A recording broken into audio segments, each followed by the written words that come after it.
económico. Muchas gracias, señor presidente. Compañeros legisladores, espero que hayan pasado un buen fin de semana. Señor presidente, el día jueves de la semana próxima anterior se trató aquí de subestimar el trabajo que ha venido realizando la Comisión de Régimen Económico y Tributario. Yo, por el contrario, quiero agradecer y felicitar a los miembros de la Comisión por el trabajo que han realizado.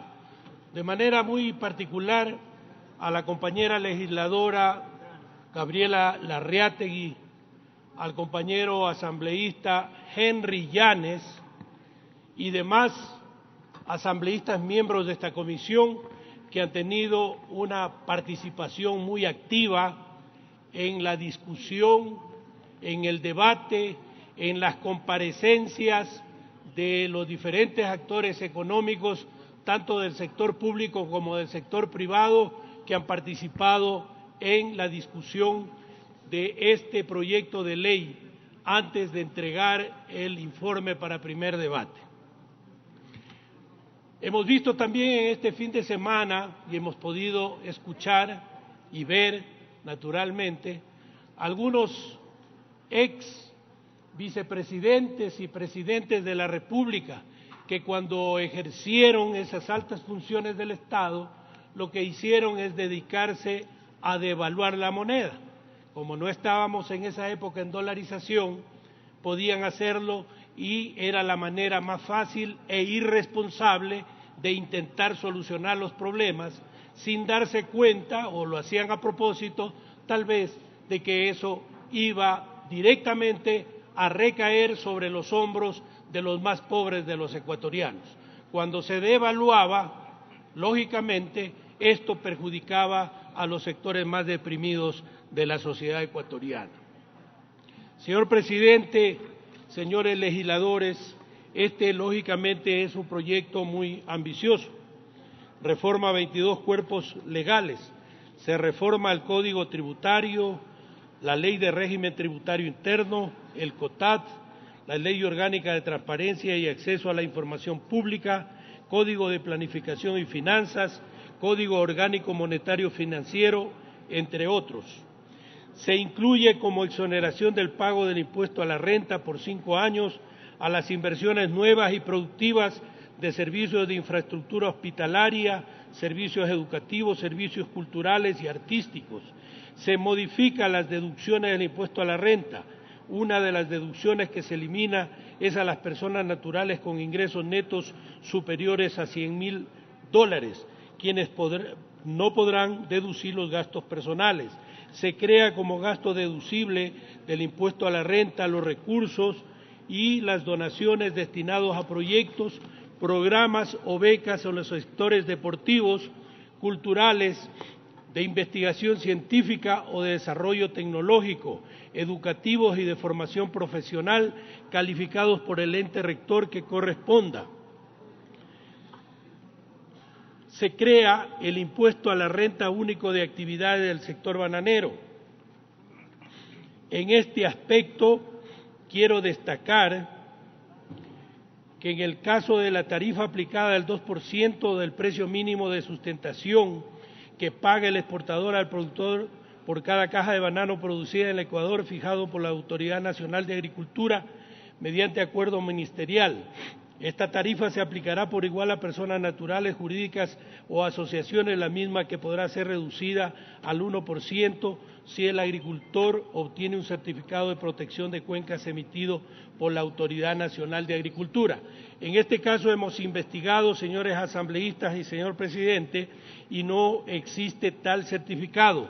Por eso quiero proponer que se mantenga el impuesto a la renta único para el productor bananero con la tabla vigente actual, que dice lo siguiente: quienes produzcan y vendan de 1 a 500 cajas tendrán una tarifa del 1%, quienes entreguen entre 500 y 1000 cajas el 1.25%, del 1.000 cajas a 3.000 cajas el 1.5% y de 3.000 cajas en adelante el 2%, es decir, para los grandes productores de banano.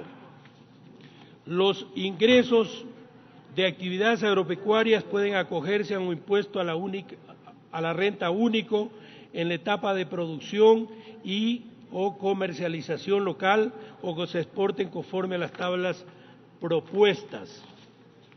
Es decir, en todas las actividades agropecuarias se podría pagar de acuerdo con estas tablas con las que nosotros estamos de acuerdo, lo hemos hecho conocer mediante un oficio que hemos enviado a la Secretaría de la Comisión. Tenemos otro tema que tiene que ver con la reinversión de utilidades para las sociedades exportadoras habituales que reinviertan sus utilidades en el país, reducción de 8 puntos porcentuales del impuesto a la renta. Se modifica el pago del anticipo del impuesto a la renta.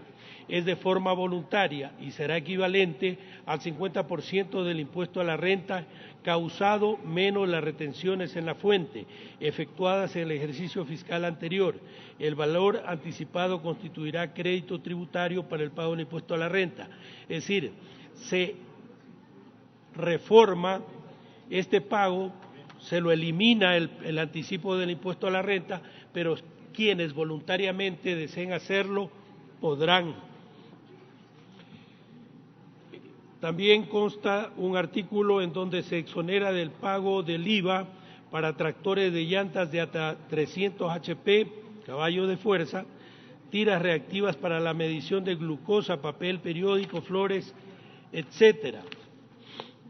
La devolución del IVA para la Junta Beneficencia de Guayaquil, IES, Solca, Cruz Roja, universidades y escuelas politécnicas y gobiernos autónomos descentralizados, GATS, en un plazo no mayor de 90 días.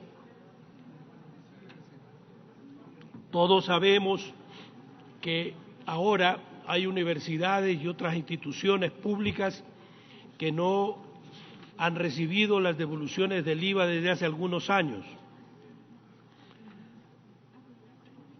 A los contribuyentes inscritos en el RICE, estos no serán objeto de retenciones en la fuente. Se facilita el trabajo de las pequeñas empresas. Se crea un régimen positivo para microempresas.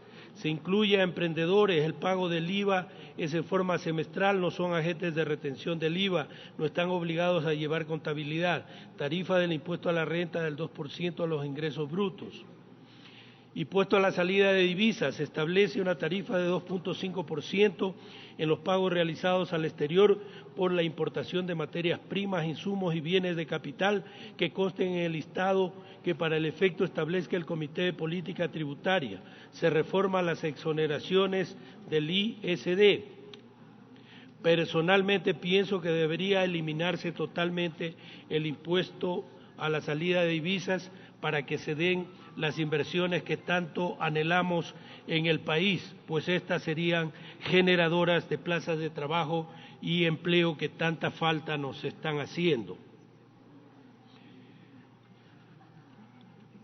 En las normas interpretativas a la Ley Orgánica de las Personas Adultas Mayores, artículo 1, interpretación de la disposición derogatoria novena. Interprétese la disposición derogatoria novena en el sentido que deroga única y exclusivamente al capítulo 8, reformas a la Ley del Anciano, de la Ley Orgánica de Incentivos a la Producción y Prevención del Fraude Fiscal, publicada en el primer suplemento del Registro Oficial número 405 del 29 de diciembre de 2014. Interpretación de la disposición derogatoria décima. Interprétase la disposición derogatoria décima en el sentido de que deroga única y exclusivamente el artículo 5 de la Ley Orgánica para el Equilibrio de las Finanzas Públicas, publicada en el suplemento del Registro Oficial número 744 de 29 de abril del 2016. Se grava el impuesto a las sociedades con ingresos superiores a $1 millón.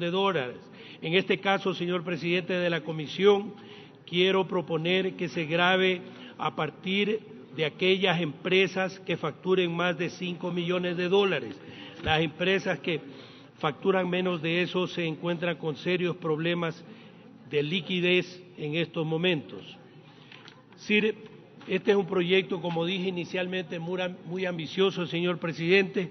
Yo quiero apelar al patriotismo de todos y cada uno de los asambleístas para que tratemos entre hoy y mañana de debatir y terminar con este primer debate para pasar luego a nuestra comisión, recogiendo todas las inquietudes de ustedes, todas las observaciones que ya se han hecho por parte de los comparecientes y de los 137 asambleístas, y de esta manera estar en condiciones de, a más tardar el próximo día sábado, aprobar el informe para segundo y definitivo debate. Muchas gracias, señor presidente.